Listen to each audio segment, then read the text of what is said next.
Hello guys, good day. Today we were talking about the z-test for a proportion. So, what is z-test for a proportion?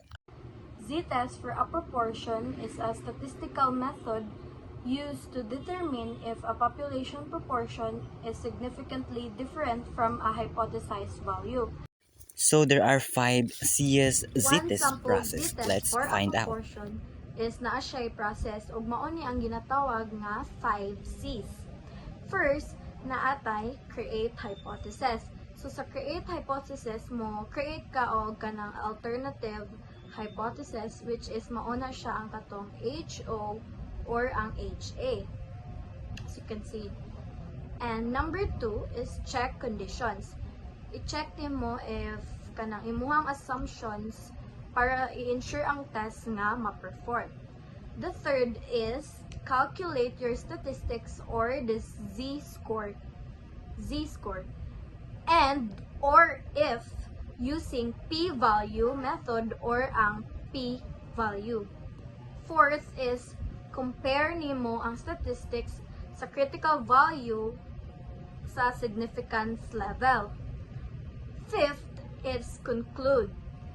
Based sa imuhang pag-compared by deciding whether ma-reject siya or dili siya ma-reject ang null hypothesis. And then, i-summarize nimo ang results. Nila. One sample z-test for a proportion, ang formula kay z is equals to the sample proportion minus the hypothesized population proportion, which is ang p, over the square root of p, which is the hypothesized population proportion, 1 minus p over n, or the sample size. So as you can see, ang p na nasa sa babaw mo na siya ang the sample proportion.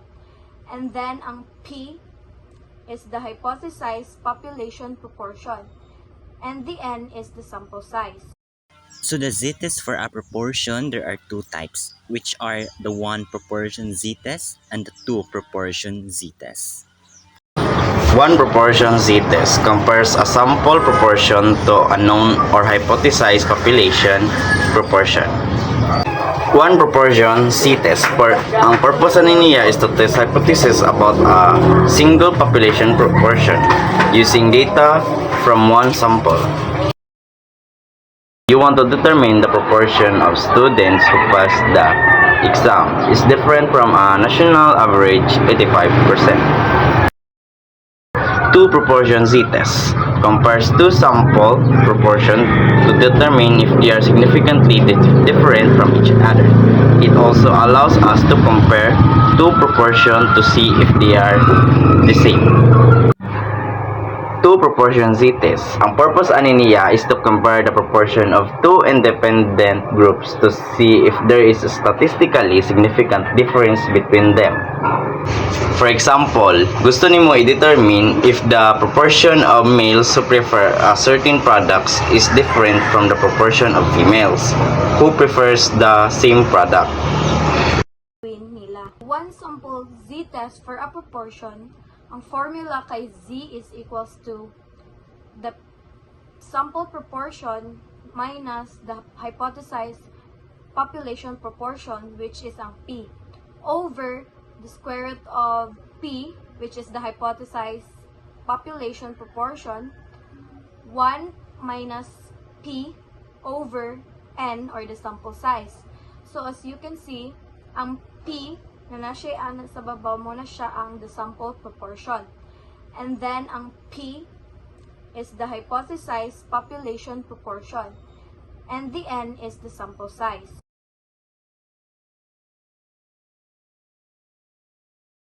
So good day everyone. So now we will proceed to our example on one sample test of a proportion. So based on our example, Bsed tutors claims that 92% of their students starts receiving better grades after starting tutoring session. A professor believes that true proportion is actually higher. She takes a sample random samples of 250 students and finds 239 of their grades improved. At alpha value of 0.05 tests, the teachers claim. Okay, first, you need to follow the 5 steps, which is to create hypothesis. Number 2, check conditions. Number 3, calculate. Number 4, compare. And number 5, to conclude. So first, you need to create an hypothesis. So there are 2 hypotheses, which is the null hypothesis and the alternative hypothesis. So the null hypothesis is a statement is there is no significant between different effect or relationship. So the alternative hypothesis is the statement contradict to the null hypothesis, which is na siya iyang kaugalingon nga proof or evidence that represent the claims. So una atong i-identify ang alternative hypothesis. So naa siya tulo ka symbol nga ginagamit, which is the greater than, the less than sign, and the not equal sign. So based on our example, so dinhi atong mabasa that Bsed tutors claims that 92% of their students starts receiving better grades after starting tutoring session. A professor believes that the true proportions is actually higher. So which mean ang atong symbol nga gamiton is the population is greater than 0.92. Ang ato namang null hypothesis is the population is less than to 0.92. Okay, before we proceed to the next steps, we need to visualize the normal distribution based on the problem. So our population is 0.92. So based on one population, so atong ibutang diri sa center ang 0.92, which is mao na siya ang ato ang center population. So now we will proceed to the next steps, which is to check condition. For one sample z-test for a proportion, there are 3 different types of conditions, which is the sample random sample, and number 2 is the NP greater than 210, and N times 1 minus P is greater than 10, and number 3 is N less than 10% of the population size. So number 1 is the sample random sample. So we need to identify the sample random sample. So according to the situation based on our example, so gingon din ni she takes a sample random sample of 250 students. So ang atong sample random sample is 250. So now we will proceed to the next condition.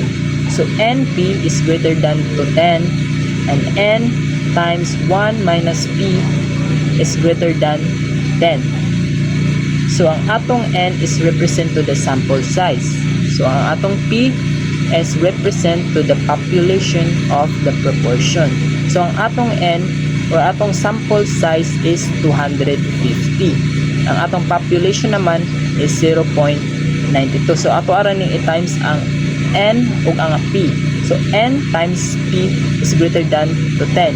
So 250 times 0.92 is 230.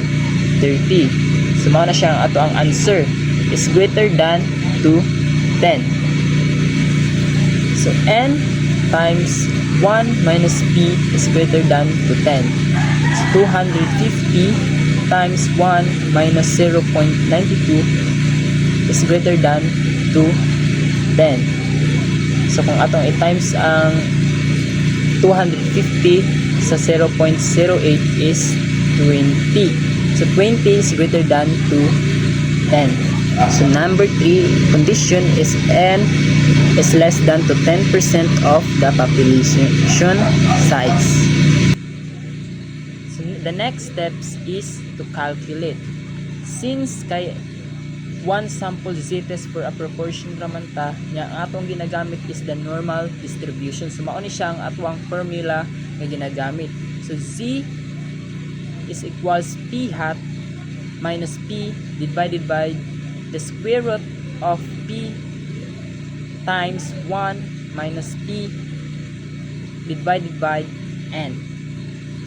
So ang atong p hat is represent to the sample proportion. So the p is the population proportion. So the n is the sample size.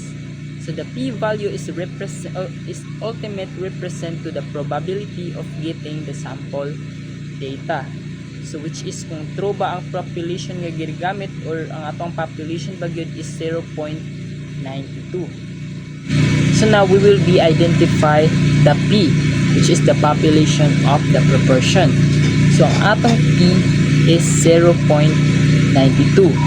Ug ang atong n or the sample size is 250. So ang atong sample proportion or atong p hat is equals to the number of students whose grades improve over the total of students of getting in sample. So based sa ato ang samples, so ang ato ang number of students whose grades improve is 239 over the total of students of getting sample, which is 250. So 239 divided by 250 is equals to 0.956. Since kay nakuha na nato ang value sa p hat, so ato na sang kuha ng value sa z, which is atong formula is z is equals to 0.956 minus 0.92 over the square root of 0.92 times 1 minus 0.92 over 250. So 0.956 minus 0.92 is 0.036 over the square root of 0.92 times 1 0.92 is 0.0736 over 256. So 0.36 over 0.17 is equals to 2.10. So mao na siya ang value sa ato ang z is 2.10. So now we will add it all the distribution. So the normal distribution centered the sum population proportion is 0.92. However, when you collect data, we will have the 0.956, so which is ato ani siyang i-include sa ato ang normal distributions. So ato ang population proportion is 0.92 ug ang ato ang sample proportion is 0.956, so which is greater than 0.956. So sa ato siyang ibutang diri sa right tail. So obviously it is greater than some population of the proportion 0.92. So there are some evidence the professor claims. To find this, we need to calculate the probability of getting sample data. To do this, we need to standardize data of the proportion of the students into the z-score. So, sa normal distribution, naka-center diha sa z-score is 0. So 0.92 is converted into 0, and the 0.956 is converted to 2.10. Next, to find the p-value or the probability of getting this statistic, we can find the area of the distribution from this value to one of the tails. But which tails do we choose? Do we want to find the area or the left or the area to the right of this value? To determine this, we look back to our hypothesis. Since ang ato ang ato ang alternative hypothesis is is greater than 0.92. So greater than man, so ang ato ang area is the right tail. Now let's use our tables from class to calculate the probability of getting z is greater than 2.10. The table I'm using gives the area to left whatever z square. So I'm ordered to get the area to the right. I can do 1 minus the value in the table since the entire area under the normal distribution is always 1.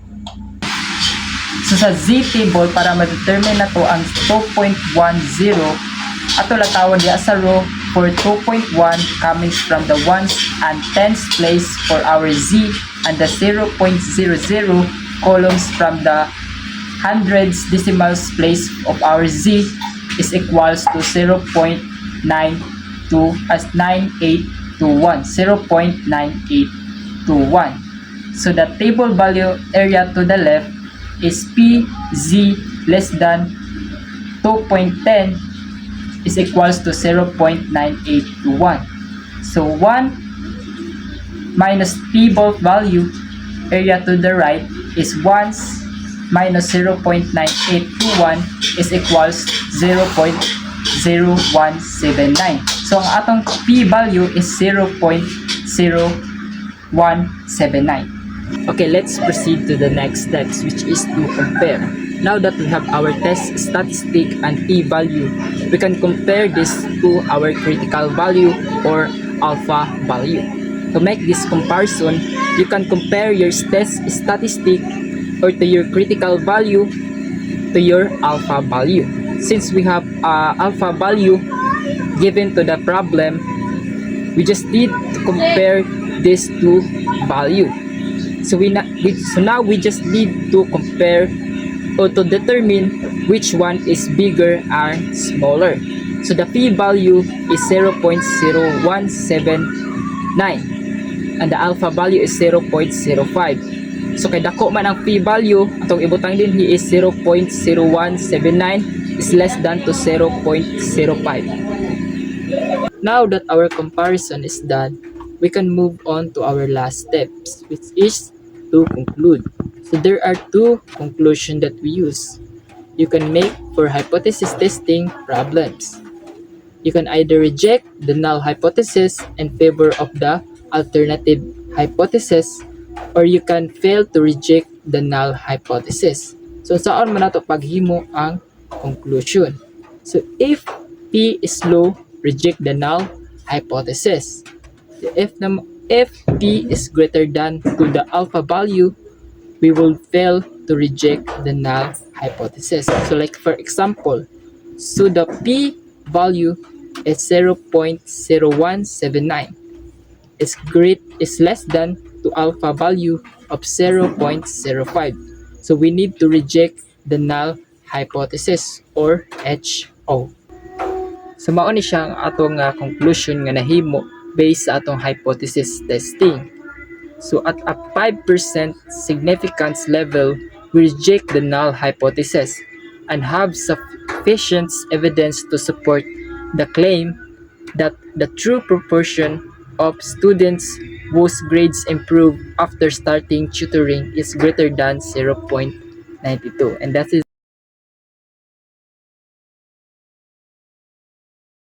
Two proportion z-test compares two sample proportion to determine if they are significantly different from each other.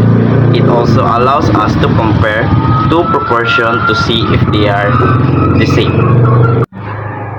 Two proportion z-test. Ang purpose ani niya is to compare the proportion of two independent groups to see if there is a statistically significant difference between them. For example, gusto nimo i-determine if the proportion of males who prefer certain products is different from the proportion of females who prefers the same product.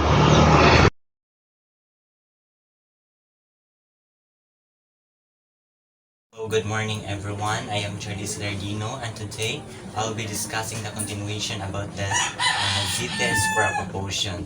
And today I will be discuss the one of the type of ZT proportion, ZT's proportion, which is the 2 ZT's for proportion. So according to Benedict Masaba, the two proportion of ZTs, it compares the two sample proportion to determine if they are significantly different from each other.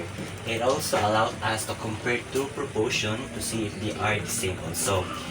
So Crystalline Caballero and RG Cañedo already explained about the one ZT's for proportion and how it moves and what it's talk about. So now I have a problem that relates the two proportion ZT's. So here I have a problem here. An e-commerce company wants to know if a new simplified checkout process increases the proportion of customers who complete their purchase. The company conducts an A/B test by randomly assigning customers to either the old checkout process, which is the group E, or the new one, or which is the group B. So where the group A, out of 500 customers, it has 125 completed their purchase, while the group B, out of 550 customer, it also have a 165 completed their purchase. So at the significance level of alternative of 0.05, is there sufficient evidence to conclude that the new checkout process or the group B has a higher purchase completion rate than the old one, which is the group A. So we here I have a so let's solve that this problem. So let's now solve the problem of what this problem talk about. So if we get the sufficient or the efficient evidence that we conclude that the group B, which is the new checkout process, has a higher purchase completion rather than the old, which is the group B.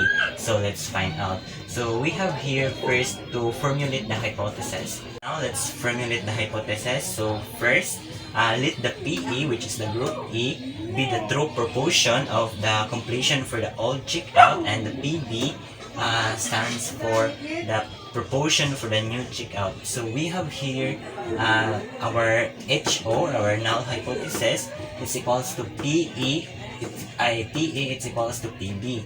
So since there is no difference in the proportion of completed purchases between the two checkout process, so we have here also the alternative hypothesis, which is the PE is less than PB. So kay nakita naman sa itong problem nga mas dako ang kuan ang group B sa purchasing lang. So ang ato lang i-find ani sa atong problem is kung nabatay sufficient evidence nga makakonclude ta nga tinuod ang kuan ang ipasabot. So since kanang napoy lang formula ang 1 zetas for proportion, so we have also another formula for 2 zetas for proportion. So we have here the z is equals to p1 minus p2, or our proportion sample 1 and our proportion sample 2. So over square root of p, which is our fold proportion, minus 1 minus p, and also it is ang kining 1 is kwando ni siya kanang constant ni siya sa constant ni siya sa derivative. So we have also here our e, which is our sample size. So we calculate the sample proportion. So we here our 500 is our 500 customer, which is here is for the group A na siya nga ato nang compare nato siya og kuan gyud. So 125 for the completed their purchase, and so 125 over 500 is equals to 0.25. So the B is 550, which is mauto ni siya. So 165 mo po siya ang iyang completed purchase. As you can see nga, di-compare na to ang ilang mga kanang equal sa ilang proportions. So the third one is to calculate the fold proportion. So we have here the P is equals to total success over total observation is equals to 125. So mo na siya ang total nga na success ang completed their purchase of plus 165 sa group B. So over the total observation, which is the 500 customer, plus 550 from the group B. So we have here the 125 plus 165 is equals to 290, and 500 plus 550 equals 1050. So let's divide this. 290 divide 1050 is equal to 0.2762, which is muna ni ato ang fold proportion. Muna ni siya. So now let's solve the given problem. So first we calculate the formula. We put the formula for the z test for the proportion. So z is equals to P1 over P2 over the square root of fold proportion, open parentheses, and this one.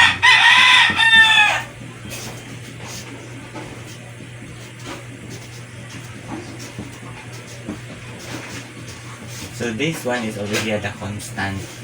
So first, this is the given of the formula for the 2z test for a proportion. So if ibutang natin din, z is equals to the total of our first sample proportion, which is the 0.25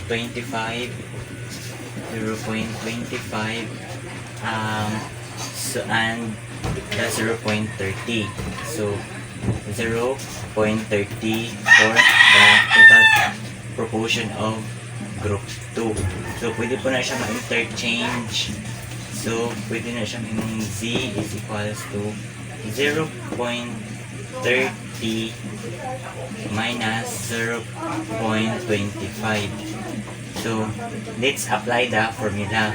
Since paano na to ang null hypothesis, so pwede siya mag-interchange. To z is equals to kana, tapos over the P1 or the proportion nato sa proportion nato, fold proportion, which is kini ang 0.2762.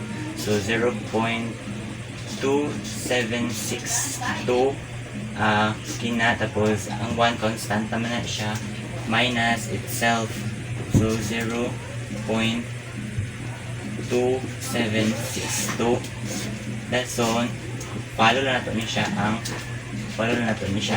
quantity sa babaw. So ang atong sample size is ang atong sample size kay itong 1 over itong 500. So 500 plus 1 pod sa number 2 ay sa group 2 is 550. So we have here calculate. So 0.30 minus 0.25 is equals to 0.05. So mahimo na siyang tapos to square over square root of ang 0.2762 kay constant na siya. So ato na siyang i-breakdown nato. So 1 minus 0.2762 mahimo na siyang 0.7238. Muna siya 0.7238. So kini siya ato na po siyang i-add i-divide. So 1 divided by 500 is equals to 0.002 plus, which is kini, tapos 1 divided by 500 is equals to 0.0018. So continue na to dire sa babaw. So continue sa babaw. So z is equals to 0.05 over kana. Tapos ay mara na siyang Cut sa lang. Let's continue. So, gi-copy na nato niyang z is equals to 0.005. So, we have here 0.2762 and 0.723. So, we conclude this as a multiply. So, 0.2762 times 0.7238, we have here a 0.200. Since kay ang answer dali is 0.199, dito na siyang i-round off to 0.200. So, kaya na po na ito ang e plus 0.02 plus 0.0018. So, we have here the 0.0038. So, is equal rin po natin na siya. So, copy the sa babaw, 0.05. Ayun, ito na siyang i-multiply. So, 0.200 multiply by 0.0038, magawas na siya o 0.00076. So, kuha na siya kanang na total na nato hapit. So, continue na to siya dapit. So, copy ra dyan po na to 0.05. So, ang mugawas sa kuan sa over niya na siya anak diri. So, ang mugawas sa I think square root ni siya. Ang answer kay sa akin. So, gikopy na nato ni diri. So, the square root of 0.0076 is equals to 0.0276. So, mana na siya. So, kanang nakalimot ko sa tawag ani. Tapos, i-divide nato niya siya. Let's divide this to 0.05 divide 0.0276 na natay makuha na 1.81. So, mo ni ato ang kuan murag basta ang atong ma-compare sa Z table nato. So, pangitaw nato. Since nakuha na nato itong answer which is 1.81, so we determine the critical value and make a decision. Since this is a one-tailed test which PB or the group B is the higher than PE with the group A. So we find the critical Z value for alternative of 0.05 siya naka-align and looking for 0.05 in a standard normal tables. A critical Z value of approximately 1.645. Sa katulong nasa Z table nga naka-asa siya naka-align. So our calculated is 1.81. So mo to ba na is greater than the critical value and 1.645. So therefore we reject the null hypothesis. So since the natay process ng 5CS which is na-apply na nato ang 4 ka CS nga report nila sa gipasabot ulit nila ni Caballero and Cañedo. So as we know that the 5CS process to be followed and that's in a Caballero report. So which are the create the hypothesis, check the condition, calculate and compare. So nabuhat naman taanang kanang 4. So nakuan po na identify na po ito sa Z table ang value niya. So pwede na ta maka-conclude.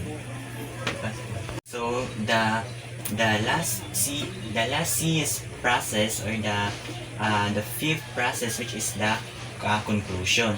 So now nga nakita na nato ang atong mga way or ang atong mga ganahan nga makuha nga value. So maka-conclude na siya. So we conclude at 0.05 significance level, there is a sufficient or evidence, so saktong evidence nga makapagmatuod nga that a new checkout process, which is the group B, has a significantly higher purchase completion rate than the old one, which is the group A.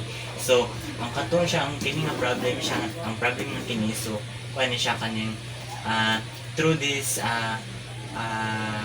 duha ka sample, o sample proportion which is i-compare nato og nakuha nato og na-identify nato nga kuan nga mao ayang tubag na siya sufficient evidence nga mo-conclude na gid sa nga ang nindot ang dako nga process or the customer na makakomplete og dako nga pud nga purchase which is ang group B or A ang inyong 1.